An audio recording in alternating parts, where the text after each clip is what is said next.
विद्यार्थ्यांच्या वर्ग वाईज म्हणजे पहिली दुसरी ते 12वी पर्यंत टप्प्याटप्प्याने सैनिकी प्रशिक्षण त्या ठिकाणी महिन्यातून 1 दिवस 1 तास भर त्या ठिकाणी या विद्यार्थ्यांना दिलं जाईल आणि टप्प्याटप्प्याने मग ते वाढवणार आपण आहोत। राष्ट्रभावना वाढीस लागावी यासाठी सामान्य शिक्षणासोबतच सैनिकी प्रशिक्षणही आता विद्यार्थ्यांना दिलं जाणार आहे।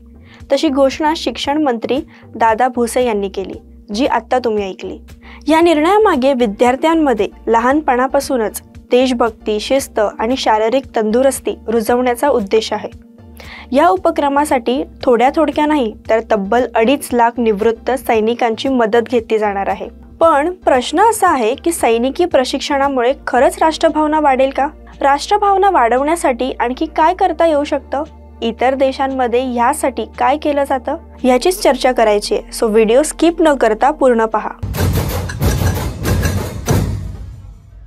नमस्कार, मी सलोनी। मूड फ्रेश करणाऱ्या मराठी मूडमध्ये आपलं स्वागत। ऑपरेशन सिंदूर आणि मग त्यानंतर देशप्रेम आणि भारतीय सैन्याविषयी आदराची एक लाटच देशात आली आणि खरं तर असायलाच हवी। त्याच धर्तीवर अभ्यासक्रमात सैनिकी प्रशिक्षण सुरू करण्याची कल्पना योग्यच आहे।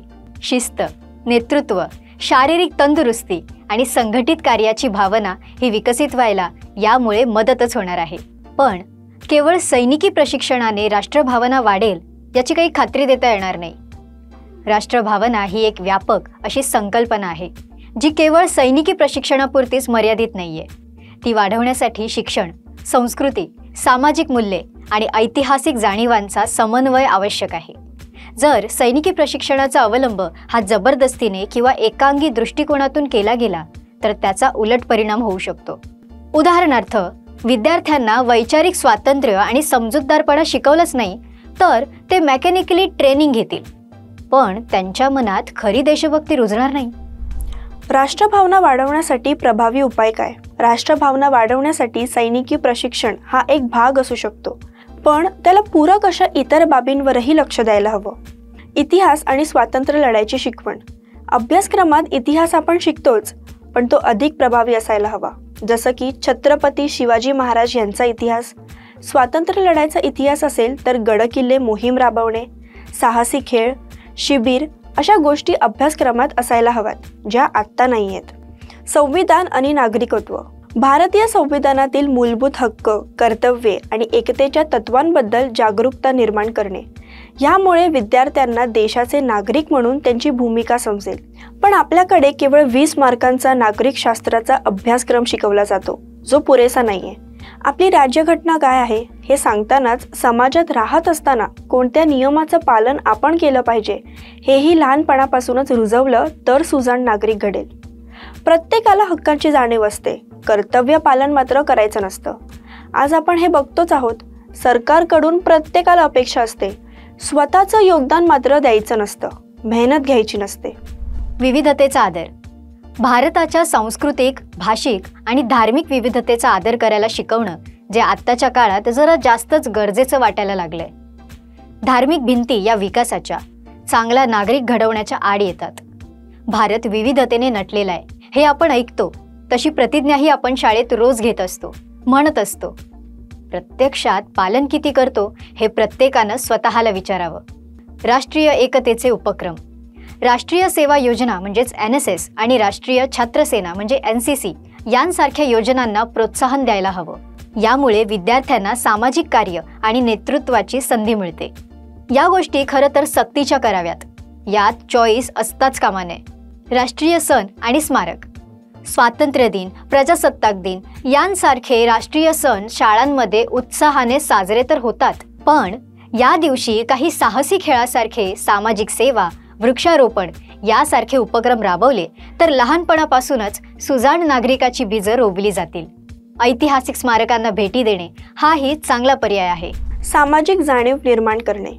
विद्यार्थ्यांना सामुदायिक सेवेच्या उपक्रमांमध्ये सहभागी करून घेणं, जसं की स्वच्छता मोहीम, गरजूंना मदत, यामुळे त्यांच्यात सामाजिक जबाबदारीची भावना वाढेल। त्याबरोबरच गरिबी, शिक्षण, पर्यावरण यासारख्या मुद्द्यांवर चर्चा आणि उपाययोजना योजण्यासाठी विद्यार्थ्यांना प्रोत्साहित करणं। सांस्कृतिक आणि क्रीडा उपक्रम। स्थानिक आणि राष्ट्रीय संस्कृतीशी निगडीत नाटकं, नृत्य, संगीत यांचं आयोजन करणं, यामुळे विद्यार्थ्यांना आपल्या देशाच्या सांस्कृतिक वारशाचा अभिमान वाटेल. क्रीडा स्पर्धांमधून विद्यार्थ्यांमध्ये संघभावना आणि स्पर्धात्मकता वाढते, जी राष्ट्रासाठी योगदान देण्याच्या भावनेला पूरक ठरते. पण आपल्याकडे क्रीडा म्हणजे चॉईस असतो. पुस्तकी शिक्षण फर्स्ट प्रायोरिटी असते, जी अत्यंत चुकीची संकल्पना आहे. म्हणूनच खेळामध्ये भारत जगाच्या तुलनेत अत्यंत मागे आहे. ऑलिम्पिक स्पर्धेतल्या अनेक खेळांची नावंही आपल्याला माहीत नसतात. इतर देशांमध्ये मैदानी खेळ कंपल्सरी म्हणजे सक्तीचे असतात आणि लहानपणापासूनच त्याचं ट्रेनिंग देखील दिलं जातं. आपल्याकडे हे कधी होईल माहीत नाही.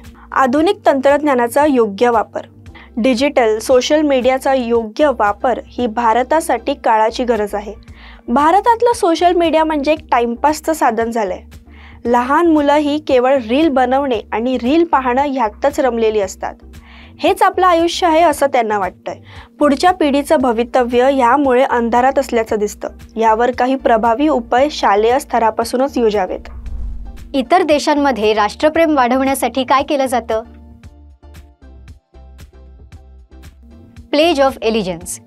अमेरिकेतील शाळांमध्ये विद्यार्थी रोज सकाळी राष्ट्रीय ध्वजाला अभिवादन करतात आणि प्लेज ऑफ एलिजन्स म्हणतात. ती सर्वांसाठी कंपल्सरी असते, मग तो कोणत्या देशाचा असेल किंवा धर्माचा. देशप्रेम आणि एकतेची भावना रुजणे हा उद्देश आहे. नागरिकशास्त्र शिक्षण. अमेरिकन शाळांमध्ये सिव्हिक्स एज्युकेशन हा विषय शिकवला जातो, ज्यामध्ये संविधान, लोकशाही आणि नागरिकांचे हक्क कर्तव्य यांचा समावेश असतो.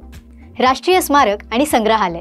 विद्यार्थ्यांना वॉशिंग्टन DC मधील स्मारक, लिंकन मेमोरियल किंवा स्वातंत्र्याच्या इतिहासाशी संबंधित संग्रहालयांना भेटी दिल्या जातात. राष्ट्रीय संस्कृती आणि परंपरा. जपानच्या शाळांमध्ये पारंपरिक संस्कृती, इतिहास आणि मूल्यांचं शिक्षण दिलं जातं. उदाहरणार्थ, समुराई तत्त्वज्ञान आणि शिस्त यांचा प्रभाव जपानी शिक्षण पद्धतीवर आहे. शालेय समारंभ. जपानमध्ये शालेय समारंभांमध्ये राष्ट्रीय गीत म्हणजेच किमी गायो गायलं जातं आणि देशाच्या इतिहासाचा गौरव केला जातो. सामुदायिक सेवा. जपानी शाळांमध्ये विद्यार्थ्यांना सामुदायिक सेवेत सहभागी करून घेतलं जातं, ज्यामुळे त्यांच्यात सामाजिक जबाबदारी वाढते. लष्करी प्रशिक्षण. इस्रायलमध्ये 18 वर्षांवरील सर्व नागरिकांसाठी लष्करी सेवा बंधनकारक आहे. शाळांमध्येही लष्करी प्रशिक्षण आणि राष्ट्रीय सुरक्षेचे धडे दिले जातात. राष्ट्रीय ओळख.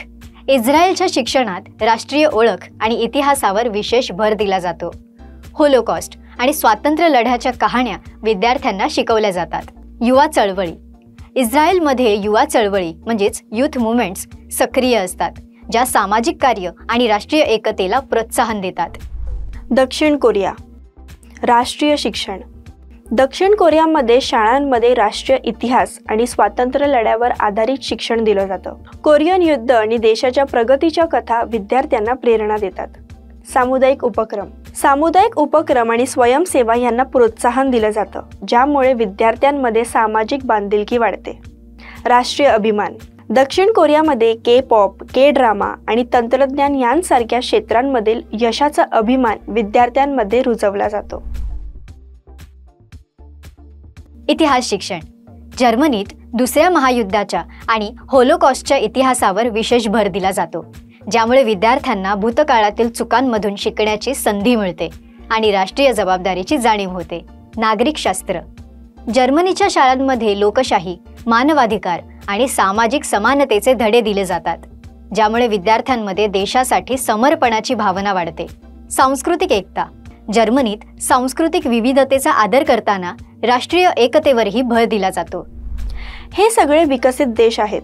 1-2 उपक्रम आम्ही इथे सांगितलेत. याशिवाय बरंच काही राबवलं जातं, जे आपल्याकडे मिसिंग आहे. सैनिकी शिक्षण हा स्वागतार्ह उपक्रम आहे. अर्थात तो देखील महिन्यातून एकदाच 1 तासासाठी असेल असं सांगण्यात आलंय. त्याची व्याप्ती वाढवावी आणि इतरही उपक्रम राबवले जावेत. तुम्हाला याबद्दल काय वाटतं? अजून कोणते उपाय राबवले पाहिजेत? तुम्ही भारताबाहेरून हा व्हिडिओ पाहत असाल तर त्या देशात काय वेगळं आहे? कमेंट करून नक्की सांगा. जय हिंद, जय महाराष्ट्र.